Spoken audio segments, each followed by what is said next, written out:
بسم اللہ الرحمن الرحیم۔ السلام علیکم۔ آج کے ہمارے مہمان ہیں پروفیسر اسلم جمشید پوری، جن کا تعلق چودھری چرن سنگھ یونیورسٹی کے شعبہ اردو سے ہے۔ ڈاکٹر صاحب بنیادی طور پر افسانہ نگار ہیں، ناول نگار ہیں، تنقید نگار ہیں اور بعض اوقات ترجمے بھی کر لیتے ہیں، لیکن ادب میں ان کی بنیادی پہچان ایک فکشن نگار کی حیثیت سے زیادہ مسلم ہے۔ اب یہ ہم بعد میں کریں گے کہ وہ تنقید نگار زیادہ اہم ہے یا افسانہ نگار اور ناول نگار زیادہ اہم ہے۔ سب سے پہلے ہم ان کا تعارف پیش کرتے ہیں کہ ڈاکٹر صاحب کا تعلق دھنورا سے ہے۔ دھنورا عالمگیر پور دھنورا بلند شہر کا ایک مشہور گاؤں ہے، جس کے حوالے سے انہوں نے ایک ناول بھی لکھا ہے۔ وہ 10 اکتوبر 1967 عیسوی کو وہاں پیدا ہوئے، لیکن ان کے والد صاحب کی ملازمت جمشید پور میں ہونے کی وجہ سے ان کی ابتدائی تعلیم جمشید پور سے ہوئی اور یہیں سے انہوں نے میٹرک 1983 میں، انٹر 1987 میں کیا اور رانچی یونیورسٹی سے انہوں نے 1990 عیسوی میں گریجویشن کیا۔ 1991 عیسوی میں جمشید پور سے بی ایڈ کیا اور پھر جامعہ ملیہ چلے گئے۔ جامعہ ملیہ اسلامیہ نئی دلی میں انہوں نے ایم اے کیا، ایم اے اردو اور پی ایچ ڈی کا ان کا موضوع تھا آزادی کے بعد اردو افسانہ، فکری اور فنی جائزہ، جس کے سپروائزر یا نگراں پروفیسر عظیم الشان صاحب تھے، اور یہ مقالہ میرے خیال سے 2000 عیسوی میں مکمل ہوا۔ اس کے بعد بہت سی ملازمتیں انہوں نے کی، لیکن بنیادی طور پر وہ چودھری چرن سنگھ یونیورسٹی کے لیے بنائے گئے تھے۔ وہاں ان کو وہ مقام ملا جس کے لیے اکثر لوگ ترستے ہیں۔ ڈاکٹر صاحب نے جمشید پور کے قیام کے دوران ہی لکھنے پڑھنے کا آغاز کر دیا تھا اور ان کی پہلی کہانی غالباً 1981 میں شائع ہوئی تھی۔ اس کے بعد یہ سلسلہ چل نکلا، لیکن ڈاکٹر صاحب کی بنیادی پہچان 21ویں صدی کے اہم افسانہ نگاروں میں ہوتا ہے۔ انہوں نے کئی افسانے لکھے، لینڈرا ہے، عیدگاہ سے واپسی ہے، افق کی مسکراہٹ ہے، کئی ایسے افسانے اور افسانوی مجموعے اردو ادب کو دیے۔ اس کے علاوہ تنقید و تحقیق میں ان کی کئی اہم کتابیں خاص طور سے طلباء کی ذہنیت کو مد نظر لکھی گئی ہیں، جیسے جدیدیت اور اردو افسانہ، ترقی پسند تحریک اور اردو افسانہ۔ ابھی حالیہ دنوں میں ایک کتاب آئی تھی، 2017 میں آئی تھی غالباً، وہ اردو فکشن کے 5 رنگ۔ اس سے پہلے کسی اردو کے ناقد نے ناولٹ اور افسانچے کو صنف کا درجہ نہیں دیا تھا۔ ڈاکٹر صاحب نے پہلی بار اردو فکشن کے 5 رنگ لکھ کر داستان، ناول، ناولٹ، افسانہ اور افسانچہ 5 اصناف پر انہوں نے بحث کی ہے۔ اس کے علاوہ افسانوں کے حوالے سے بات کریں تو ڈاکٹر صاحب نے پریم چند کی روایت کو آگے بڑھانے کا کام اپنے ذمے لیا ہے۔ یوں تو بہت سے افسانہ نگار ہیں جنہوں نے پریم چند کی روایت کو آگے بڑھایا۔ سہیل عظیم آبادی، علی عباس حسینی سے لے کر اب تک طارق چھتاری، ساجد رشید وغیرہ اور بعد کے جو افسانہ نگار ہیں، انہوں نے بھی اس حوالے سے افسانہ جمشید پوری کا کمال یہ ہے کہ انہوں نے پریم چند کی روایت کو 21ویں صدی کے تناظر میں دیکھنے کی کوشش کی ہے۔ اس حوالے سے انہوں نے عیدگاہ سے واپسی اور گودان سے پہلے 2 کہانیوں کا ذکر زیادہ موضوع ہے، کیونکہ اس کہانی کو ہم بید المتونیت یعنی انٹرٹیکچولیٹی کے حوالے سے بھی دیکھ سکتے ہیں۔ عیدگاہ کے حوالے سے ہم جانتے ہیں کہ ایک اہم افسانہ تھا پریم چند کا۔ اس کے بعد کئی لوگوں نے اس حوالے سے کہانیاں لکھی، لیکن اسلم جمشید پوری نے اس میں کمال کر دیا اور 21ویں صدی میں حامد کے کردار کو، جو مسلم طبقے کا نمائندہ ہے، اس کو دکھانے کی کوشش کی ہے کہ اس کا رویہ کیا ہے اور سماج اس کے بارے میں سماج کا رویہ کیا ہے۔ اس کے علاوہ گودان سے پہلے گائے کے موضوع کو بنا کر انہوں نے آج کے تناظر میں اسے دیکھنے کی کوشش کی ہے، اور اس حوالے سے بہت سے افسانہ نگار اردو میں ہیں جنہوں نے دیہات کے موضوع کو یا پھر 21ویں صدی کے حوالے سے افسانے دیکھنے کی کوشش کی ہے۔ طارق چھتاری ہیں، ساجد رشید ہیں، صغیر افراہیم ہیں، احمد رشید ہیں اور بہت سے ایسے افسانہ نگار ہیں جنہوں نے دیہات کے منظر کو اپنے افسانوں میں دکھانے کی کوشش کی ہے۔ اسلم جمشید پوری کا کمال یہ ہے کہ وہ ان دنوں ایسے افسانے لکھ رہے ہیں جو تاریخی واقعات کے حامل ہوں، جیسے محمد صلی اللہ علیہ وسلم کے کردار کو موضوع بنا کر انہوں نے کئی افسانے لکھے ہیں، قرآنی صورتوں کو موضوع بنا کر انہوں نے کہانیاں لکھنے کا سلسلہ شروع کیا ہے۔ اب دیکھتے ہیں کہ اردو کے قارئین اسے کس حوالے سے لیتے ہیں۔ بنیادی طور پر کہنا یہ ہے کہ ڈاکٹر صاحب افسانہ نگار بھی ہیں، اور حالیہ دنوں میں ان کا ایک ناول آیا تھا دھنورا کے نام سے، جو میٹر لنک پبلیکیشن سے شائع ہوا۔ اس کے علاوہ تنقید پر ان کی گہری گرفت ہے، اور جن طلبہ کو جدیدیت، مابعدی جدیدیت یا ترقی پسندی کے حوالے سے افسانوں کی نشاندہی کرنا ہو، وہ ان کی کتاب کا مطالعہ ضرور کریں، اور ان کی کہانیوں میں جو زبان استعمال کی گئی ہے بہت سادہ سہل آسان زبان ہے، وہ طلبہ کی ذہنیت کو مد نظر رکھ کر وہ زبان استعمال کی گئی ہے۔ تو آئیے ہم ملتے ہیں ڈاکٹر صاحب سے، شہر رانچی میں ان کا ہم پرجوش استقبال کرتے ہیں۔ السلام علیکم سر۔ وعلیکم السلام۔ اہلا وسہلا، مرحبا۔ الحمدللہ، سب خیریت سے سر؟ جی اللہ کرم۔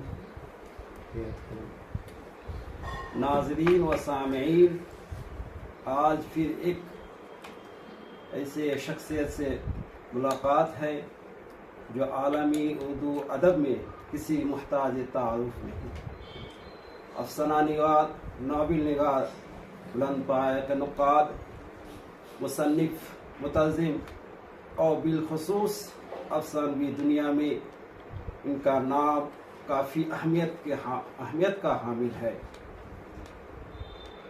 جنہیں اسلم جمشید پوری کے نام سے جانتے ہیں۔ فکشن تنقید پر آپ کا کام قدر کی نگاہ سے دیکھا جاتا ہے۔ میرٹھ یونیورسٹی کا شعبہ اردو آپ ہی کے نام سے پوری دنیا میں جانا جاتا ہے۔ آپ سے اب تک بالمشافہ ملاقات تو نہیں ہوئی، لیکن آج خوشی ہے کہ آپ سے ملاقات کا شرف حاصل ہوا۔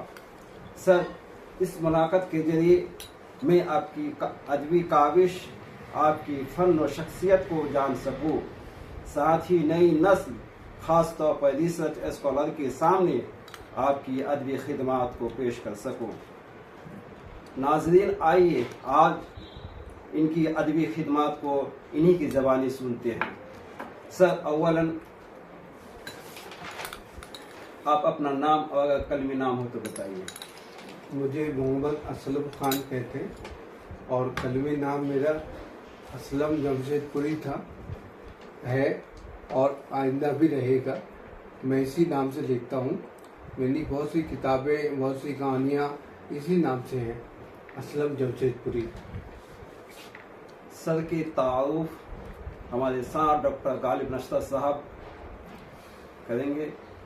اس کے بعد سر آپ اپنے خاندانی پس منظر کے حوالے سے گفتگو کریں۔ میری پیدائش تو ویسے جمشید پور میں ہوئی، لیکن ہم لوگ آبائی طور پر بلند شہر کے ایک گاؤں دھنورا سے تعلق رکھتے ہیں۔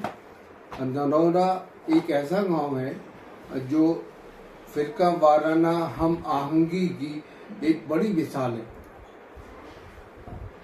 ملک میں جب جب فرقہ واریت کے بادل چھائے، اس وقت بھی دھنورا میں فرقہ وارانہ ہم آہنگی بہت مشہور تھی اور رہے گی۔